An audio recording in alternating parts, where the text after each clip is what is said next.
Hello everybody, welcome back to our channel, and today we're going to be looking at a few different things. We're going to be looking at what like the ENSO regions looking like in like the past few weeks to see what the sea surface temperature anomalies are looking like. We're going to be looking at the GFS and the European like model and like see what it's like shown for the tropical Atlantic for the next like 5 to 10 days sort of range kind of thing. We're going to be looking at the concepts in the CFS model for the wind shear for the next few weeks to months potentially. Then we're gonna look at the sea surface temperatures as well in like the tropical Atlantic and see what how it's doing compared to average. And just we're gonna do things like in today's video. So first off, we're going to look at the climate prediction center for the surface temperature anomaly for the equatorial Pacific. And as you can see here, the latest anomaly chart here is like showing a really like widespread colder than average sea surface temperature anomalies here. And as you can see, the warmer than average area is starting to cool down even more.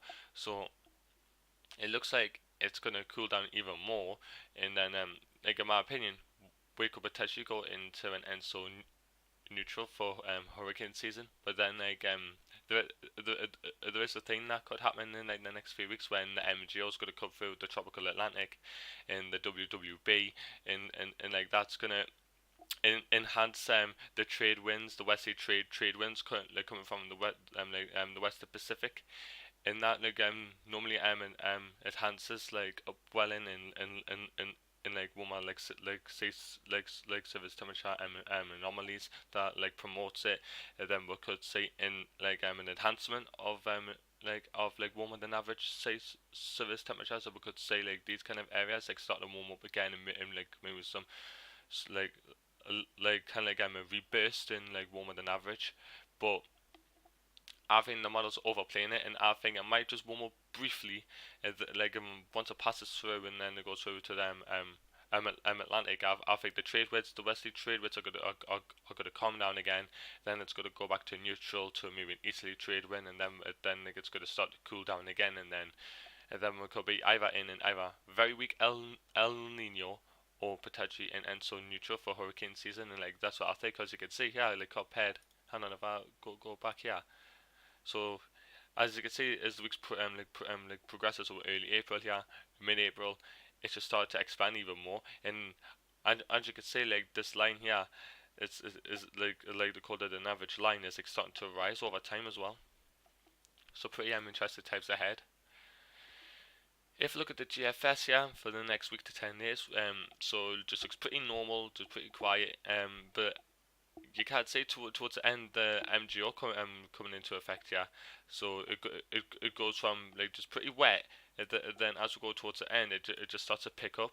Like so, the moisture starts to become so basically there's more like moisture, and what that is obviously the MGO, the Mountain Julian Oscillation. That's basically an enhancement of convection, so an enhancement of precipitation. And in hurricane season, we really take note of like Kelvin waves and the MGO, and if that's over the Atlantic, then that's a sign that we could see more convection for the Atlantic, and then that's signs that we could see more hurricanes or named storms due to if there's less wind shear or or just things like that. So basically, if there's an MGO coming through the Atlantic in hurricane season, that's a higher chance of hurricanes and storms. So you can see a difference between like obviously now and then towards the middle and like the end of May. So the precipitation just seems to pick up in the Atlantic.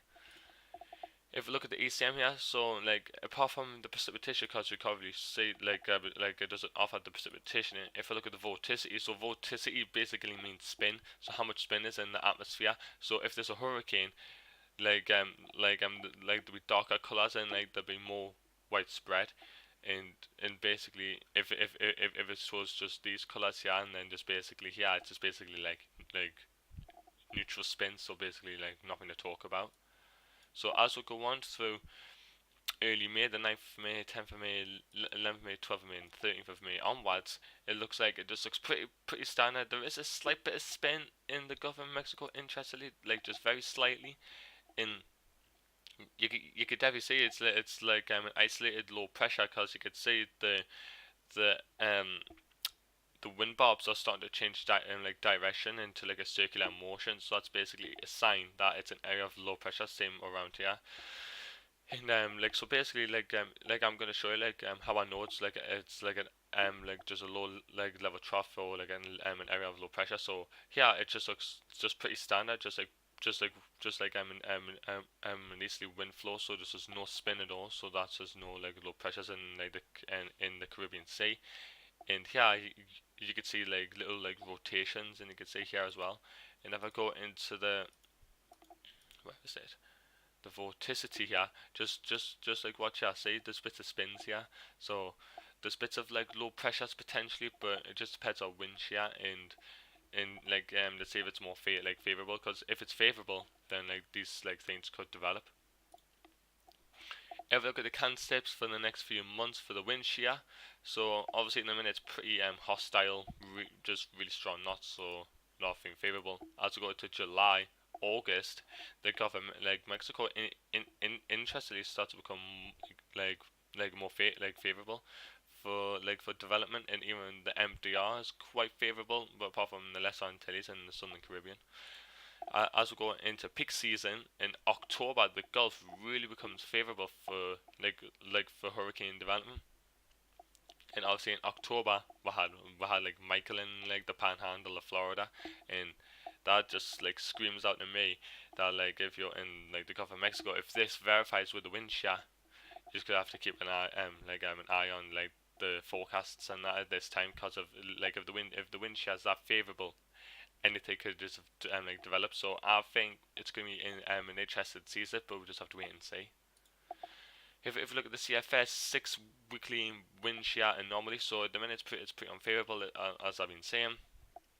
As we go on towards the beginning of June, it just becomes more favorable just across the, well, like mainly the Gulf and the Bahama area. Like so, it's still in the MDR, it's pretty unfavorable, but compare it to now, it's very unfavorable. So it just seems like as we go into hurricane season, the start of it, which yeah becomes more favorable. So we'll just have to keep an eye on it. If I look at the sea surface temperature, and normally 7-day change for the western Atlantic here, so the Gulf of Mexico is starting to warm up pretty nicely, and the majority of the Caribbean's going cooler than average in the past like 7 days, but it's got plenty of time to warm up. It's only just a start really. And have a look at the sea surface temperature anomaly. So the Gulf of Mexico is really starting to warm up now. The 26-degree line starting to really expand up the Gulf of Mexico, and the Caribbean is still pretty warm, so it's warm enough for development, but it's obviously colder than average in a minute. And as you can see in the Eastern Pacific, it's like pretty warm in the minute. So if we go on the 7-day change, it's well above average in the minute, so 31 degrees. So pretty favorable for development. So before I go, I'm gonna just leave a disclaimer in just like a little thing. I'm just gonna like leave in the video. If it's an El Nino season, for the hurricane season, Eastern Pacific will see more hurricanes than the Atlantic. Or if it's an ENSO neutral to La Nina, which could happen, the ENSO neutral especially, the Atlantic could see more hurricanes, and Eastern Pacific will see less hurricanes, because if it's a and so neutral to La Nina, there's less easterly trade winds from no sorry like the westerly trade winds, so there's less wind shear for them Atlantic, and there's more shear for the Eastern Pacific, vice versa. So we're just gonna have to wait and see like what's gonna happen in like the next few weeks. I think by mid May to late May we're gonna have a clearer idea like where we're gonna be heading for for the ENSO region anyway, and what the hurricane season could look like. Okay, guys, that's it for today's video. I hope you liked it. Please like, subscribe, and turn on the notification so you don't miss an upload. And yeah, guys, so that's update for today. And I'll be trying to upload every day from now. And like the hurricane season forecast is about to come out in the next few days. I'm just getting that prepared. And on the 9th of May, I'm gonna get a new mic. So hopefully my audio is gonna really improve from that. So yeah, please like, subscribe, and I will hopefully see you all tomorrow.